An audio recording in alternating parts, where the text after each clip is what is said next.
తిరుమల శ్రీనివాసుడికి నామాల స్వామి అని మరో పేరు.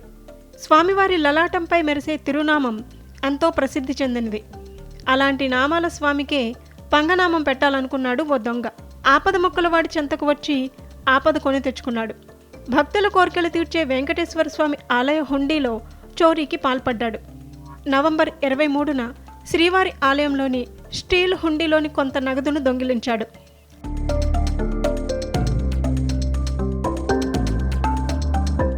తమిళనాడుకు చెందిన ఈ భక్తుడు శ్రీవారి దర్శనానికి వచ్చి పట్టపగలు మధ్యాహ్నం 2 గంటల సమయంలో స్వామివారి హుండీలో కొంత నగదును చోరీ చేసి అక్కడి నుంచి పరారయ్యాడు.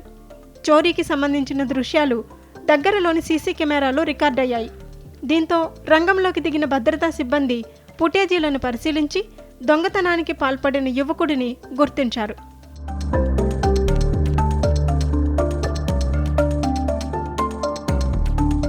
యువకుడిని పట్టుకునేందుకు రంగంలోకి దిగిన పోలీసులు అదే రోజు అరెస్టు చేశారు. భద్రతా సిబ్బంది తమ ఆఫీసులో అతనిని విచారించగా నేరాన్ని అంగీకరించాడు. ఆ దొంగ నుంచి 15,000 నగదును స్వాధీనం చేసుకున్నట్లు భద్రతా సిబ్బంది తెలిపారు.